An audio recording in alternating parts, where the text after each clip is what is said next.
Ahora quiero compartir con ustedes las bases fisiopatológicas del contacto con la naturaleza, porque parece que decir el contacto con la naturaleza, miren, el contacto con la naturaleza tiene una relación importante porque durante la existencia humana, nuestro cuerpo que ha ido evolucionando, voy a decir, en contacto con sustancias naturales, esas sustancias con las que nos hemos ido adaptando durante millones de años, y digamos que son sustancias antiinflamatorias o neutras. Desde hace 50, sobre todo desde la Segunda Guerra Mundial pasada, desde esta revolución industrial y sobre todo los últimos 50 años, hemos incrementado el contacto con sustancias antropogénicas que son nuevas, muchas de ellas, y provocan en la base de muchas enfermedades crónicas comunes una inflamación de bajo grado. Estoy hablando de interleuquina 6, estoy hablando de un discreto aumento de la PCR, un discreto aumento del factor de necrosis tumoral. Esa metainflamación se ha asociado a numerosas enfermedades crónicas, enfermedades como las cardiopatías, enfermedades renales, neurodegenerativas, etc. La metainflamación está en la base de la cascada etiológica espiral,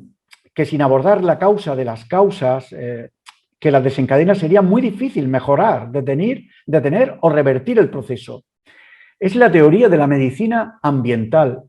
y más allá de la teoría higiénica o del germen, y permite abordar con una solvencia, o por lo menos con cierta solvencia, la prevención y el tratamiento de las enfermedades crónicas, incluso las agudas emergentes como las pandemias relacionadas con la salud de los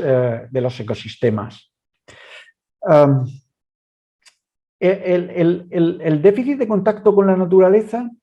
provoca unas alteraciones en el eje, voy a decir, del estrés, en la inmunidad celular y humoral, que provoca cambios metainflamatorios. ¿Cómo se traduce eso en la literatura científica? En los animales de experimentación, que es donde más trabajo tenemos, aunque en humanos también se ha demostrado, quiero que ustedes sepan que estamos pilotando un estudio de inmersión en el contacto en la naturaleza con chicos, en los cuales medimos la amilasa salival, la inmunoglobulina A y elementos de la inmunidad celular, y vemos cómo cuando tienen una experiencia de contacto con la naturaleza, una inmersión en el bosque, que es lo que hacemos con ellos, vemos cómo disminuye el cortisol salival, vemos cómo se incrementa la inmunoglobulina A salival, y en el largo plazo estamos midiendo el cortisol en el pelo y todavía no tenemos resultados. La contaminación de los ecosistemas, el déficit de contacto con la naturaleza, la transformación del clima, el entender que todo está interconectado y participa de lo que yo llamo cultura de la basura, de usar y tirar. Las formas de conexión con el resto de la naturaleza son diversas y pueden tener lugar tanto en el entorno urbano o construido como en el mundo natural, en la ciudad o en los pueblos. Abarca también variaciones en una dimensión espacial y temporal. Se refiere al contacto con los animales, con las plantas o las inmersiones en entornos verdes o azules, incluyendo esos elementos abióticos tan importantes. Quiero que sepan que ese proceso de metainflamación es común a todas las enfermedades crónicas. Miren, el tabaco es un factor de riesgo cardiovascular, es una sustancia carcinogénica, es neumotóxica, es nefrotóxica, porque en la base esencial de la medicina ambiental hacia la que caminamos hemos superado la teoría higiénica. Es esa inflamación de bajo grado en el que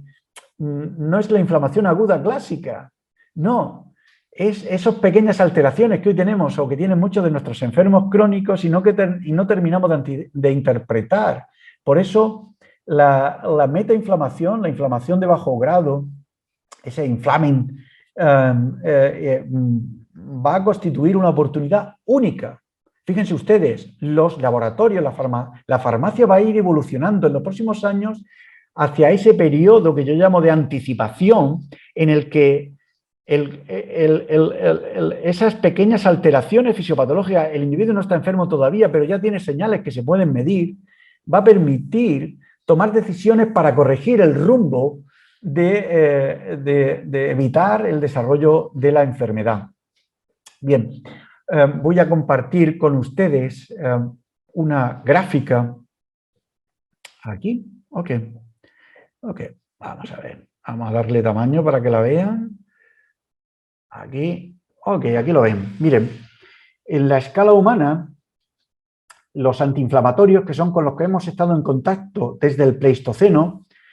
hasta la época del Antropoceno, digamos que son sustancias neutras o antiinflamatorias. Los proinflamatorios, aunque hemos tenido varios a lo largo de la vida, es decir, cuando se utilizaba biomasa, por ejemplo, desde la época antigua hasta la actualidad, pero sobre todo es aquí, en esta imagen que ven aquí, en la que hemos tenido en esas antropógenos, en ese periodo del antropoceno humano, ¿no? Esa parte del Holoceno en la cual el hombre ha transformado el planeta,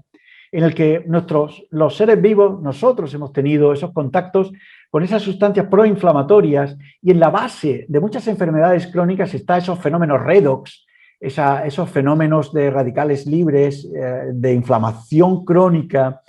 de alteración del sistema inmune humoral celular relacionado con estas exposiciones, ¿no? Y con esa inflamación de bajo grado que condicionan la base fisiopatológica de muchas enfermedades crónicas y del déficit de contacto con la naturaleza. Porque el déficit de contacto con la naturaleza nos aleja de este tipo de exposiciones y nos acerca a estas. Hay una inflamación de bajo grado, el déficit de contacto con la naturaleza supone un incremento de exposición a sustancias o a elementos, que provocan una metainflamación, una inflamación de bajo grado